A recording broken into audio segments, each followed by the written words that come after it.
Hey, welcome back to the Zander Insurance Countdown to Friday. What you're seeing right now is highlights from the Stratford-Overton game that got moved.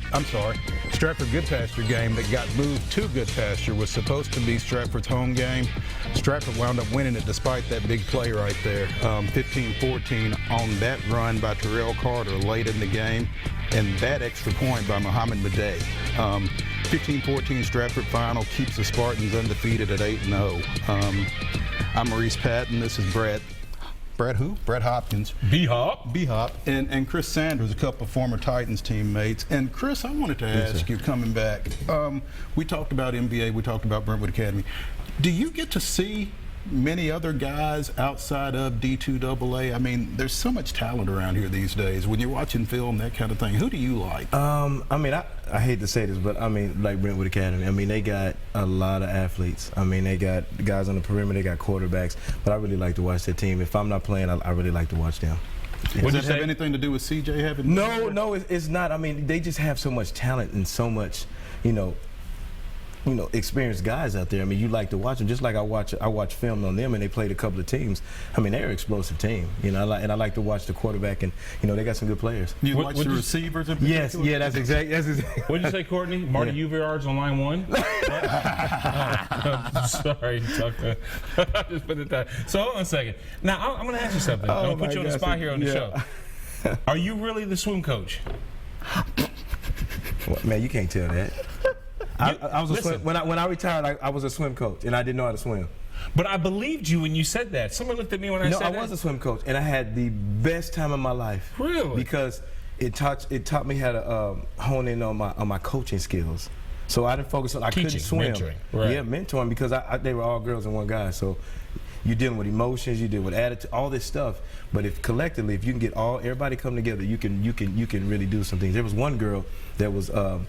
She was pretty good, but then at the last meet, she cut off 24 seconds off her swim. Wow. 24 seconds. What do you think about the other sports like that? Of course, we talk about the main sports, football, basketball, baseball, but there are a lot of other sports, a lot of activities that kids can get involved in.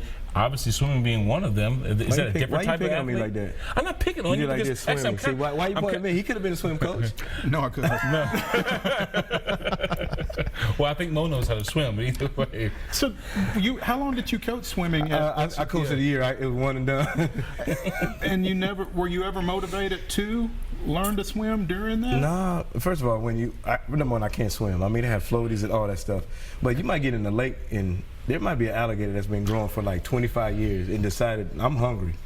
Bruh, me and you both. That's what I'm saying. I don't get in anything that I can't see. If I can't see the bottom of it, if I don't taste chlorine or salt or something like that, because it's a saltwater pool, then I'm not getting in it. I can't the ocean. And then and all of a sudden, the alligator's been there for 30-something years. He's like, man, I'm kind of hungry now. Right. And all of a sudden, he sees your big toe, and what's going to happen? We've seen Lake Placid right here. We've seen how this thing can play itself out, you know? But anyway, so tell us a little bit what you're doing now. Obviously, you're teaching, and you're mentoring these kids. Are there any other projects or anything? I do a lot of motivational speaking. Okay. But eventually, I want to get to the NFL. And kind of, coaching in the NFL, doing player development. I thought you were talking about a comeback. No, I got a bunion on my toe and I can't run. I can't do other. But I do want to get in the NFL. So he's got a bunion on his toe and he's got a cul-de-sac. Bunion on his toe, a cul-de-sac. That's what happens when you're a swim coach. Anyway, I'm just putting that out there. So okay, so that's cool though, because I mean, it's hard. People don't realize how hard it is for us to get into those kind of situations, because there's so many people and only so many jobs that even though you might be a qualified credentialed guy because of you playing in the NFL or whatever, there's no guarantees that you have work after that. Yeah, that's funny, because when a lot of people see that NFL behind your name, a lot of people don't want to deal with it because they think you have attitude, you act like you know everything. But I'm coming in to serve.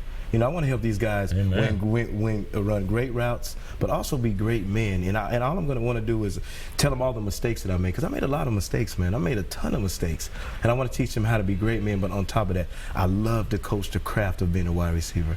Awesome. Cool, I love it. I absolutely love it. Look at man, you. I love it. Look at you leaving us on a passionate note. Come on with it.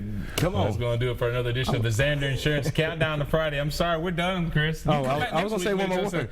Yeah. Anyway, we'll have you back again soon. Thank you, man. Hey, listen, have a great week. Go out and catch yourself some Friday Night Football. For Maurice Patton, for Chris Sanders, I'm Brad Hopkins. We'll catch you back here next week. Same bat time, same bat channel.